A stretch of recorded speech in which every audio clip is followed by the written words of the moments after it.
Hello and welcome to Convict Inc. I'm your host, Robert Rosso. If you have not subscribed to this channel, please do so. If you like it, please share it with your family, friends, enemies, everyone, etc. I have to weigh in on this one, guys. So this is about solitary confinement. And I know there's a push to abolish what they're calling solitary confinement. First of all, let me be clear about something. There's no such thing as solitary confinement in today's American prison system. Well, actually, I shouldn't speak about that because there's states I don't know about. And there's probably some prisons that have little dark holes that they have people in that I don't know about. But in general, there is no such thing as solitary confinement. Solitary confinement would be, if you guys ever seen Alcatraz or anything about Alcatraz, I've been there. As a tourist, they had a dark room where they shut the door and it was just complete dark. That's solitary confinement.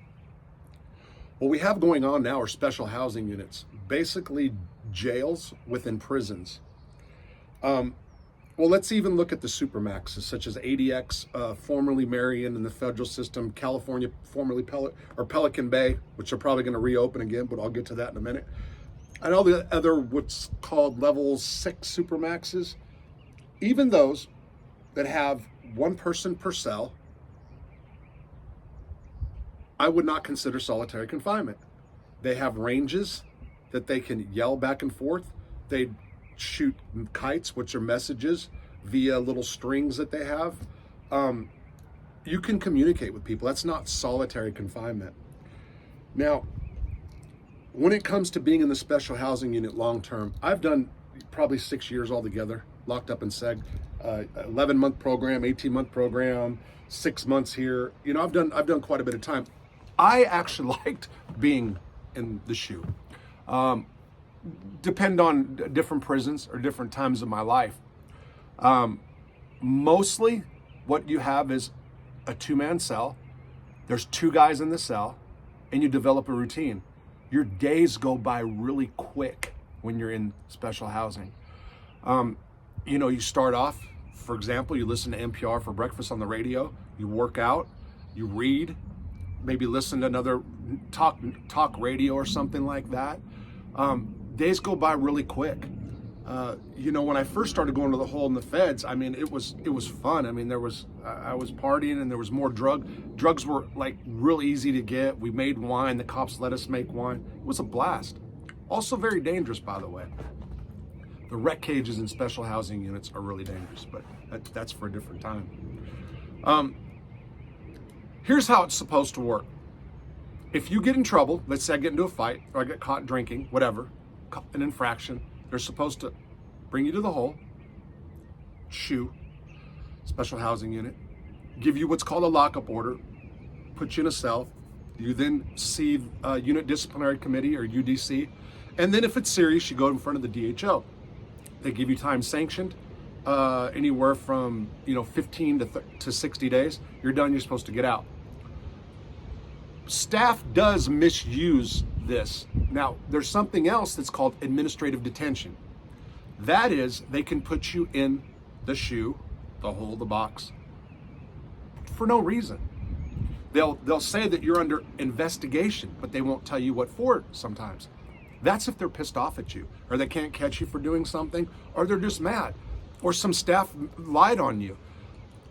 Legally, per policy, I think that they are allowed to have 3 investigations. So an investigation can last up to 3 months. So that's somebody in the box for 3 months without being charged with anything.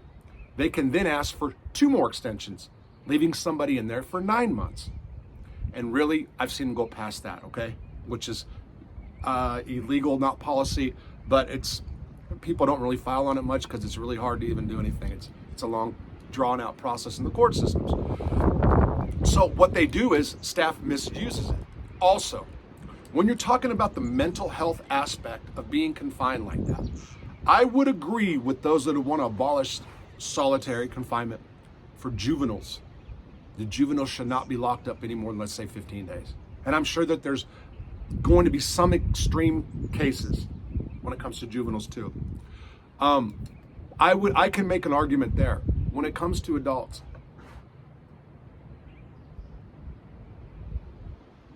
if you're worried about the mental health of people, you have to look at the psychologist. I was watching a show that I really like. It's called As the Key Turns. The guy was a former correctional officer at Marion. We call him Hacks. He's a hack. Although I like him and I'd like to maybe correspond with him at some point. He had a psychologist on. I got her book, and I would actually put it right now if I remembered the name. I believe she was at Leavenworth when I was. I was there from 98 to 2002. And I would like to tell her that, and all other psychologists, that what psychologists and psychiatrists in the federal system need to stop doing, well, I think the psychiatrist may not be in each prison, but stop lying, stop falsifying reports, and stop committing federal crimes on a weekly basis. This is what I mean. So let's say I'm in the hole a year. Every Wednesday, here comes the Liars Club. The Liars Club is the executive staff. They walk around and just lie to you. Yeah, okay, you're gonna get out tomorrow. Yeah, you got your mail. Yeah, don't worry, you got plenty of toilet paper. They just lie, okay? It's just, that's what they do. They're trained to lie. They are natural born liars, and they lie to everybody, okay? They do have a hard job. That's a little difficult. Then you got the psychologist, whose job it is to make sure each and every individual inmate's okay. Now, here's what they do. Knock, knock, knock. You guys okay? And they're okay. All right, thumbs up. If I'm with another person and I'm having a mental health crisis, I'm feeling some kind of way and I want to talk, 9 times out of 10, whatever, chances are, because I've gone in with the cellie, I don't want to tell them I'm having a mental health crisis. But the psychologists, what they do, they go and write down that they made rounds, and then they go do reports on each individual in the shoe signing. I saw him, he looked coherent, he talked readily to me, but whatever the deal is, it's all a lie. How do I know? I used to be bored in the shoe, and I'd file, and I filed under the Freedom of Information Act. I just had a pizza, excuse me. Under the Freedom of Information Act, and I got my file from the psychology. I had the psychologist act like this big and never saw one psych in my life. What the psychologist can do, maybe take it from Core Civic, Cimarron. Every week, what they need to do is pull everybody out. All 260 people, whatever it's in Leavenworth, every person needs to be pulled out every week to see how they are. That's time consuming. That'd be a nightmare for them, right? That's the way they have to do it. If you're talking about to abolish segregation because of mental health declining or people committing suicide in the shoes, the first person that should be involved is a psychologist. And they should not just talk to you through a door. They need to have people go to the desk. If the person doesn't want to, okay, whatever. They shouldn't be able to refuse, by the way. Everybody should have to go in front of the psychologist. But that's a lot of work, and prison officials don't really like to do work. They really the truth is they just want to babysit or just collect a check most of the time and do as little as possible. That's a fact.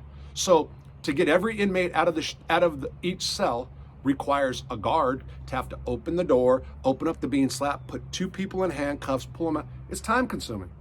God forbid they have so much to do. So, but for sure, psychology needs to be more involved in the SHU process. When it comes to supermaxes like ADX, Marion, Pelican Bay, let me tell you something, people. Look at California Department of Corrections right now. If you guys do not understand, just go look at any prison channel that's out of California. Murders constantly, the place is going crazy, and the CDC, whatever they are now, California, are they still saying they're about a rehabilitation? They're not. The California Department of Corrections, I'll call it, has just said all level 4 prisons are slammed down. They're locking them down, all level 4s, because of the violence. Now, why is there so much violence? Because they created Pelican Bay. They've locked up all these gang members. Guys filed on them. They were able to get out. They had to release them all. They released the hounds, and now all hell's breaking loose. I don't know what the right answer is. I do know that if you pay, you play. If you're violating the rules, like me, I was a lifer that didn't give a damn for a while, for like 10 years. What are you gonna do to me? Even in the SHU, I was acting a fool. What are you gonna do to me? I have a life sentence for drugs. I'm pissed off already because that's asinine. You got a bunch of sex offenders that get suspended sentences and just little sentences. I'm already pissed, so I want to earn my life sentence. You guys gave me life, I want to earn it. So, with that mentality, what else could they do but put me in the hole? I needed to be in the hole, and I liked the hole. I thrived in there too. And that's how I became a writer. So there's some really good, for me, there was benefits to it. But what has happened, you got people like out of New York who want to stop the movement. Well, the New York prison system's not the same as California. It's night and day. All you guys from New York that think you guys did some time out there, you guys don't know what you're talking about.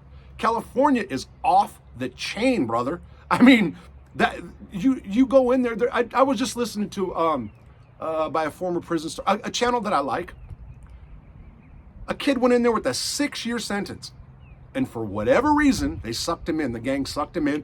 He had to go commit a murder with somebody. They went for a murder. They murdered somebody, and then they got him and the guy who murdered this guy got put in a cell, and then the cellie killed the other one.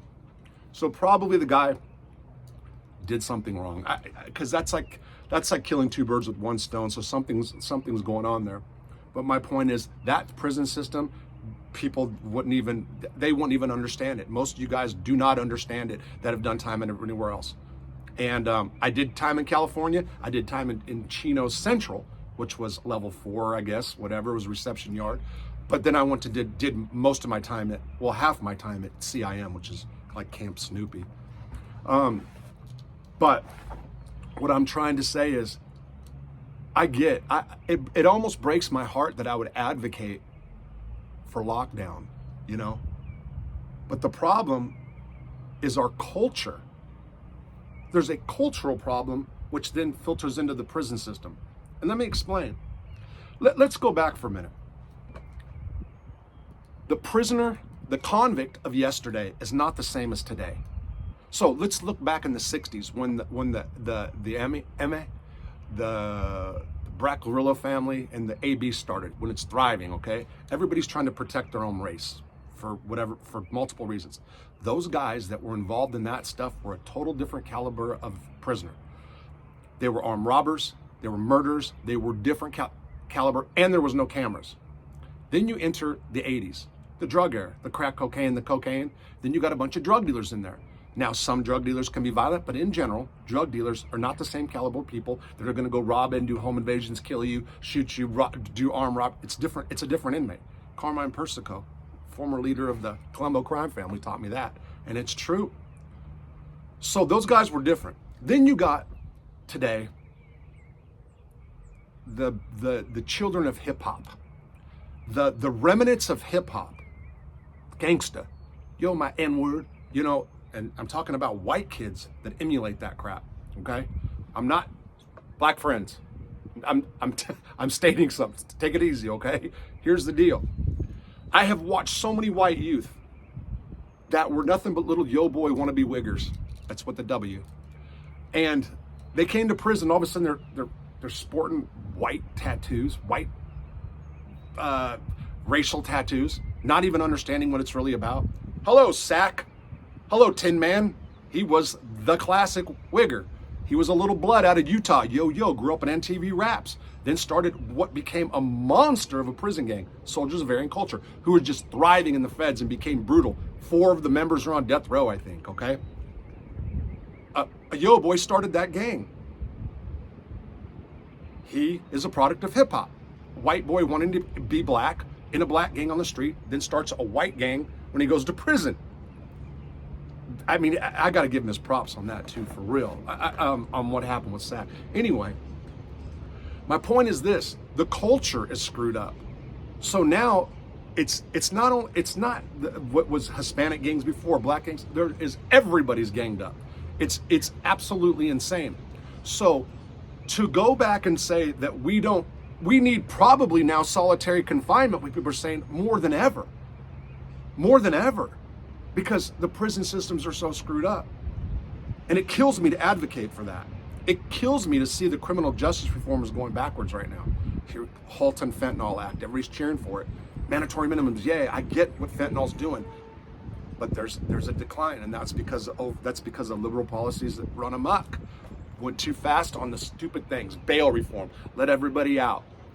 And that has caused a decline in criminal justice reform. In the fentanyl, man, it's sad because they're using that for something. They're going to do the same thing they did with the crack laws instead of going for the source. Hell, that's something to bomb China over.